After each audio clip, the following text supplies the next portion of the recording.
Well, there's been some level of panic and chagrin among Republicans for the last several weeks as Donald Trump has tried to find a message and Kamala Harris has been able to redefine herself. But even members of the media are now starting to say, wait a second, is this it? Probably not good.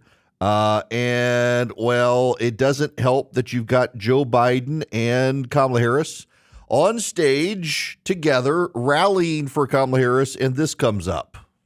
2 years ago, as vice president, I was proud to cast the tie-breaking vote that sent the bill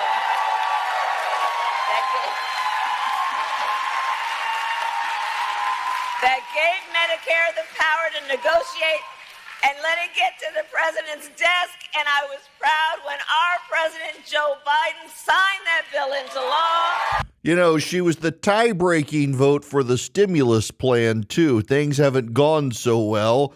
Now she wants price controls in this country. This is Donald Trump finding his message. Now Kamala is reportedly proposing communist price controls. She wants price controls.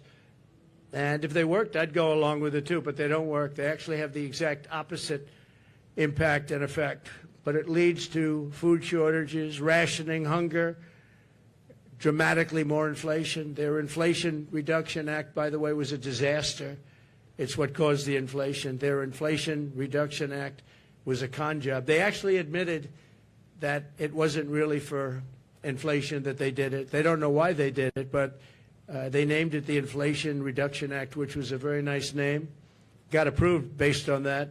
Unfortunately, people didn't understand it. I understood it. I said that's going to cause tremendous inflation, and it did, among other things like energy. She's running on the Maduro plan. We call it the Maduro plan, like something straight out of Venezuela or the Soviet Union. This announcement is an admission that her economic policies have totally failed and caused really a catastrophe for our country, and beyond that, a catastrophe in the world. Catherine Rampell is a progressive columnist and business writer at the Washington Post. Her headline today, when your opponent's calling you communist, maybe don't support price controls. Yeah. So here's the issue. Kamala Harris now has two plans. One is she wants price controls. Now notice, price gouging wasn't a thing. They provoked inflation, and instead of acknowledging inflation, they said it was price gouging, blaming business, not government. But also now, her second plan is Kamala Harris says she wants to give every first-time home buyer $25,000 for a down payment. Progressives are out there praising the plan, saying, well, you know, economics is very, very complicated. You can't really say that this is going to hurt the economy. Actually, you know, the basic economics isn't that hard. The supply-demand curve, all that, it's actually not that hard. There are complicating factors of macroeconomics, but at the household level, economics isn't that hard. As prices go up, you tend to cut back. As prices go down, you can spend more. I can tell you how the $25,000 is going to play out, because there is a basic rule in economics that as the government subsidizes something, prices go up to capture the fair market value of the good being sold and the subsidy. So if you give everyone a $25,000 check to buy their first home, the price of the average home in the country is going to rise by $25,000. She'll say it's price gouging, but it's not price gouging when individual Americans selling their homes individually, all together, without talking to each other, raise the value of their home by $25,000.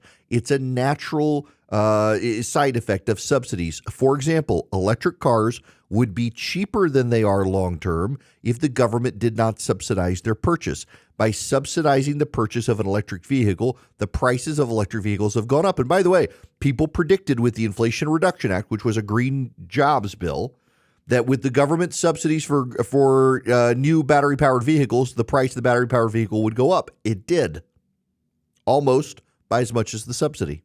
This is Economics 101. Again, in a fair and free market, which we don't really have right now, particularly under Biden, but in a marketplace, if the government subsidizes a good or service, the price will go up by the amount of subsidy to capture both the fair market price and the subsidy to maximize the return for the seller. Any basic good economist will tell you that's the truth, and anyone who doesn't is lying to you. On top of that, You're incentivizing a bunch of people who can't save to be able to make their purchase. On top of that, for a first home, they need $25,000 from the government. They really need 20% down. So good luck with that. You're going to find yourself a $100,000 house, basically a $125,000 house, really, in America right now under the Biden-Harris regime. Also, it's going to cause a rush. It's going to shorten supply. Kamala Harris wants to use the government to provide builders the means to build more houses. She wants the government command and control. This isn't even socialism. This is communism. It's the communists of the Soviet Union, of Cuba, of North Korea, of China, who provide the means and wherewithal to engage in the economy. It's the communists who command and control. They set prices on goods.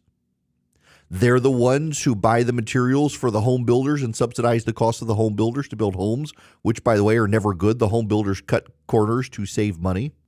But I need you to understand something here that's really important. You and I can say this is communism or socialism. But what it actually is the product of two people, Tim Walz and Kamala Harris, who haven't had a real job. They've had jobs, and to them and to you and me, objectively looking at them, okay, they're real jobs. But they're government-funded jobs. Kamala Harris makes a big deal about working for McDonald's when she was making her way through school, but she hasn't had a job in the private sector since then. Kamala Harris and Tim Walz both have lived off the taxpayer dime since they got out of school and started working. They have no private sector experience. They haven't had to worry about budgets and income and revenue and expenses because they're on the government dime. They can just raise taxes, bring in more money, get more money from the government. They don't live in the real world that you and I live in, where we have payrolls and budgets and limits. They can just print dollars and get more money with the government. And this thinking is brought. It's so bad, actually, that Barack Obama's former economist is out saying, I hope this is just a talking point, and she's not really serious about this. Barack Obama's own economic advisor is out there saying, I hope this is just for show. It's not actually a smart plan in any way, shape, or form. It's kind of remarkable that we're at this point where even the New York Times is saying, actually, progressive economists say this is all a bad idea. Got a realtor who listens. He writes, look at the foreclosure list.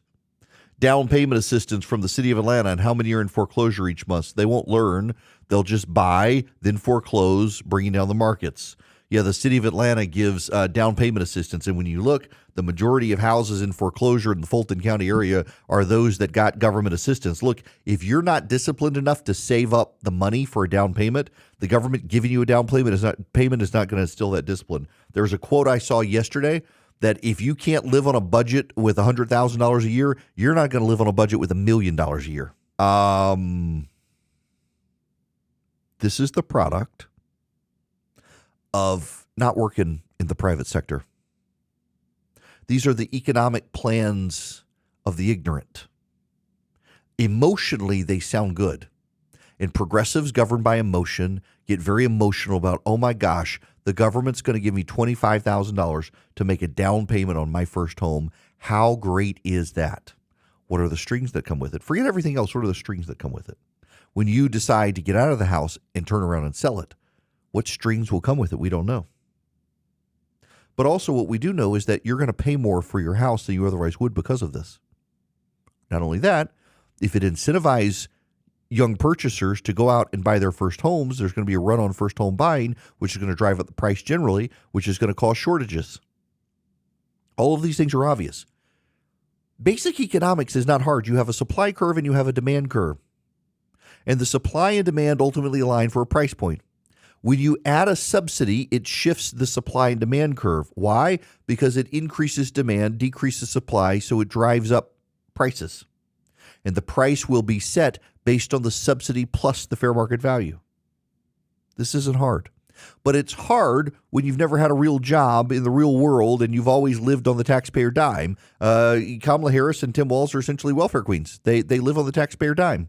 They may purport to have jobs as vice president or as a prosecutor, as a senator, or as a governor or former teacher, but they're getting their money from you, the taxpayers. They've never been accountable outside of the government. And government accountability, we all know how that works. Look at the Secret Service.